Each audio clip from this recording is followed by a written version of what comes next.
1, 2, 3, 4, 5, 6, 7,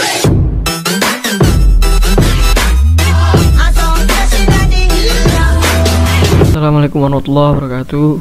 Selamat malam, salam sejahtera untuk kita semua. Kembali lagi bersama saya Muhammad Abda Yusra, mahasiswa PMK Migas, Prodi Teknik Instrumentasi Kilang tingkat 2. Pada kesempatan kali ini saya akan mempresentasikan mengenai OSI layer. Kali ini kita pada mata kuliah komunikasi data. Oke, lanjut. Jadi sebelumnya, apa sih komunikasi data? Jadi komunikasi data itu adalah pertukaran data antara dua perangkat atau antar perangkat melalui beberapa bentuk media transmisi, yaitu bisa berupa kabel atau kabel seperti itu ya, wireless. Nah, jadi untuk melakukan komunikasi data seperti yang kita tahu, agar ada pertukaran data diperlukan adanya yang namanya itu internet protokol. Nah, ketika pada zaman dulu pertama kali internet protokol itu dirancang, itu tahun 1980, itu masih sangat sulit hingga pada tahun 1990-an ketika internet semakin populer dan semakin banyak host dan mulai banyak pula protokol yang muncul, itu masih kesulitan untuk berkomunikasi atau untuk terjadinya pertukaran data karena protokol dari setiap vendor atau pemasok itu beda, sehingga pada tahun 1997 sebuah organisasi yang bernama International Organization for Standardization atau ISO itu menerbitkan model referensi jaringan terbuka yang disebut OSI atau OSI Reference Model for Open Networking. Nah, jadi OSI layer ini seperti protokol yang menjadi acuan seperti itu, sehingga dari setiap vendor atau pemasok itu dia bisa berkomunikasi satu sama lain dengan lebih mudah. Nah, seperti yang tadi dijelaskan ya tentang OSI layer, pengertiannya sendiri apa sih OSI layer itu? Jadi OSI layer adalah sebuah model referensi yang ada di dalam bentuk kerangka konseptual yang mendefinisikan standar koneksi di sebuah komputer. Nah, pada OSI layer ini yaitu terdapat 7 buah layer. Dapat dilihat di sini dari physical layer, data link layer, network layer, transport layer, session layer, kemudian presentation layer, kemudian ada application layer. Nah, ini adalah konsepnya atau cara kerja dari OSI layer tersebut ya. Mulai dari application layer itu di sini dapat kita lihat dari transmit, yaitu ada dari si pengirim, kemudian hingga ke penerima di sini receiver. Nah, nanti di akhir akan saya jelaskan agar lebih gampang. Akan saya contohkan mengenai alur kerjanya OSI layer itu seperti apa sih. Nah, sebelum itu kita mengenal tentang layer-layer dari OSI ini dulu ya. Nah, sebelumnya dari 7 layer ini di OSI layer itu dia terbagi menjadi 2, ada upper layer dan lower layer. Nah, untuk upper layer atau host layer itu dapat dilihat sendiri ya, terdiri dari application layer, presentation layer, dan session layer. Jadi dia itu fungsinya menjamin pengiriman data secara akurat antar perangkat. Jadi upper layer itu dia tuh fokusnya pada aplikasi pengguna. Nah, dimana dia itu yang akan mempresentasikan pada perangkat tersebut. Kalau untuk network engineer itu bagian utama yang menjadi perhatiannya. Nah, ada di sini, yaitu ada lower layer atau media layer, dimana itu tugasnya mengontrol pengiriman pesan secara fisik melalui jaringan. Jadi lower layer ini dia tuh yang menangani mengenai transport data. Jadi layer-layer ini tuh bisa dibilang lebih dekat ke arah mesin, terutamanya physical layer yang langsung menangani media fisik pada jaringan, seperti misal kabel, kemudian bertanggung jawab penempatan informasi dalam media.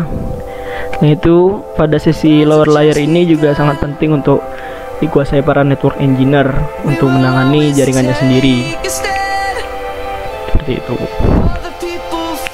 Nah, lanjut kita bahas satu persatu. Pertama dari application layer.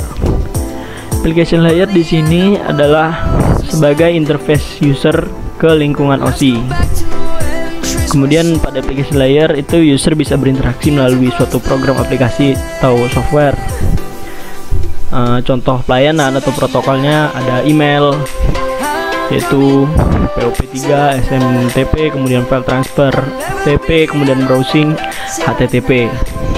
Nah, application layer ini, ya ini lebih spesifiknya itu fungsi-fungsinya itu dia itu sebagai layer yang digunakan untuk aplikasi, terutama dirancang untuk berjalan di atas jaringan seperti itu. Jadi dia itu membuka peluang akses ke layanan jaringan yang mendukung aplikasi, yang mempresentasikan layanan yang secara langsung mendukung aplikasi user.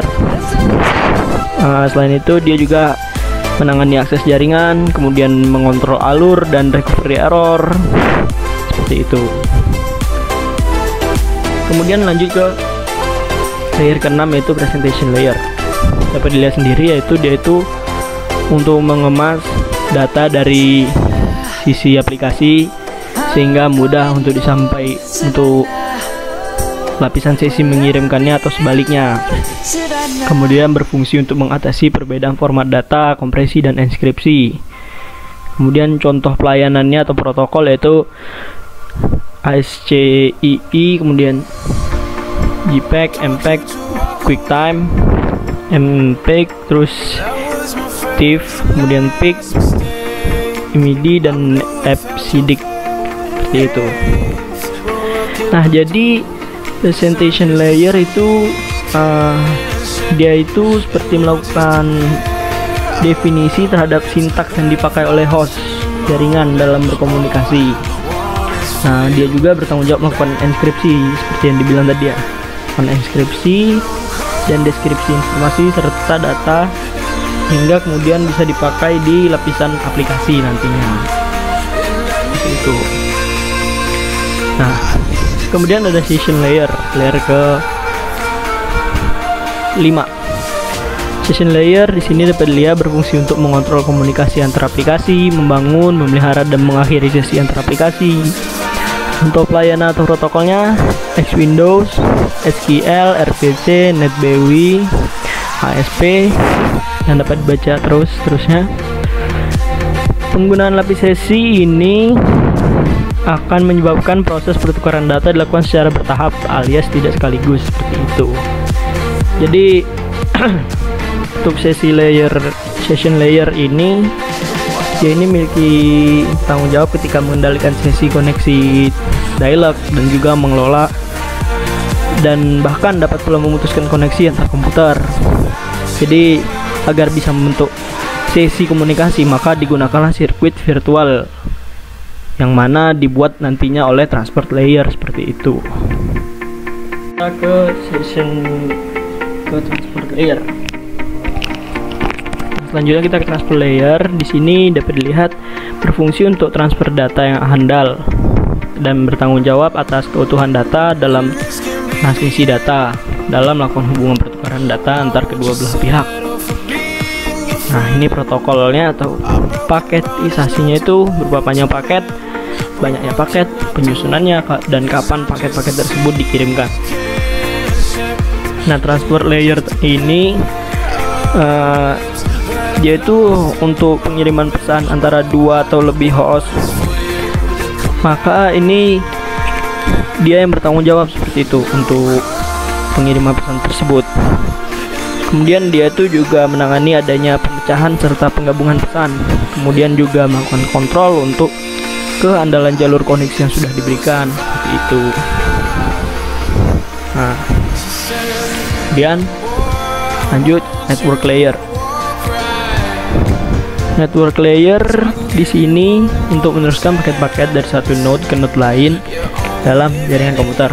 Fungsi utamanya yaitu pengalamatan, memilih jalan atau routing. Contoh protokolnya adalah IP, kemudian ICMP. Nah, untuk network layer ini yaitu di antara 7 OSI layer yang ada, yaitu yang mendefinisikan alamat IP. Karena hal ini lah yang membuat tiap komputer akhirnya dapat terhubung dengan satu jaringan seperti itu dengan adanya definition IP. Nah, bahkan tidak hanya itu saja, network layer juga berfungsi untuk melakukan proses routing serta membuat header pada paket-paket yang ada.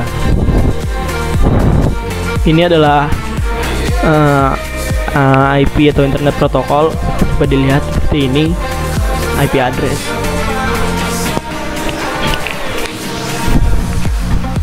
Selanjutnya ada data link layer, yaitu menyajikan format data untuk lapis fisik atau pembentukan frame. Kemudian dia mengendalikan kesalahan atau error control, dan di sini dia juga mengendalikan arus data atau flow control. Nah, pada data link layer ini ketika proses transmisi sedang berlangsung dan berpotensi terjadi kesalahan. Nah, data link layer inilah yang bertanggung jawab untuk melakukan pemeriksaan kesalahan, dan dia ini juga bertanggung jawab dalam hal membungkus bit hingga berbentuk data frame seperti itu. Nah, selain itu data link layer pun juga dapat mengelola skema pengamatan fisik, misalnya saja seperti alamat MAC yang ada pada suatu jaringan. Data link layer ini dia bisa dibilang merupakan salah satu yang paling kompleks di antara layer lainnya, di mana hal inilah yang menjadi alasan terbaginya data link layer menjadi 2 sublayer, yaitu MAC layer dan media access control, dan juga LLC atau logical link control. Nah, tugas dari kan dapat diketahui dia ini terbagi menjadi 2 bentuk sublayer. Pertama ada MAC layer, media access control, di mana media access control ini dia itu memiliki tugas untuk mengendalikan perangkat dari suatu jaringan yang mendapat akses ke medium dan juga izin ketika melakukan transmisi data. Sedangkan LLC sendiri bertugas mengidentifikasikannya dan kemudian memutus protokol network layer ini dan melakukan kontrol terhadap pemeriksaan kesalahan. Nah, kemudian ada physical layer. Nah, physical layer ini yaitu pertukaran data secara fisik yang terjadi pada lapis fisik. Kemudian deretan bit membentuk data diubah menjadi sinyal-sinyal listrik yang akan melewati media transmisi. Nah, dia ini memerlukan sinyal yang cocok untuk lewat di media transmisi tertentu. Nah, pada physical layer dia itu dikenal 3 macam media transmisi, yaitu kabel logam, kabel optik, dan gelombang radio atau wireless seperti itu. Nah, pada physical layer ini dia ini tanggung jawabnya itu dalam melakukan transmisi terhadap bit data. Itu adalah tanggung jawab utamanya, dimana ini itu ditujukan atau dilakukan physical layer untuk pada physical layer penerima seperti itu. Nah, nantinya di sini data yang akan ditransmisikan dengan memakai jenis sinyal yang telah didukung media fisik, seperti dikatakanlah kabel atau kabel optik atau gelombang radio itu tadi, atau bisa saja infrared atau cahaya biasa seperti itu. Nah, ini cara kerja OSI layer dapat dilihat. Jadi dari yang kiri itu, yang sebelah sini ini adalah pengirim dan ini adalah penerima. Urutannya dari application layer, kemudian presentation layer, physical, kemudian hingga ke penerima. Nah, untuk lebih mudahnya ini, jadi ini kita anggap contoh ketika hendak mengirim sebuah email komputer lain. Tahapannya awalnya application layer akan mengirimkan data komputer lain, kemudian presentation layer itu akan melakukan konversi email menjadi format jaringan, Kemudian session layer itu akan membentuk sesi perjalanan data sampai proses pengiriman selesai dilaksanakan. Kemudian transport layer dia yang akan memecah data dan dikumpulkan lagi di transport layer penerima. Kemudian network layer itu membuatkan sebuah alamat dan menuntun data sampai ke tujuan. Kemudian data link layer dia membentuk data itu menjadi frame dan juga alamat fisik.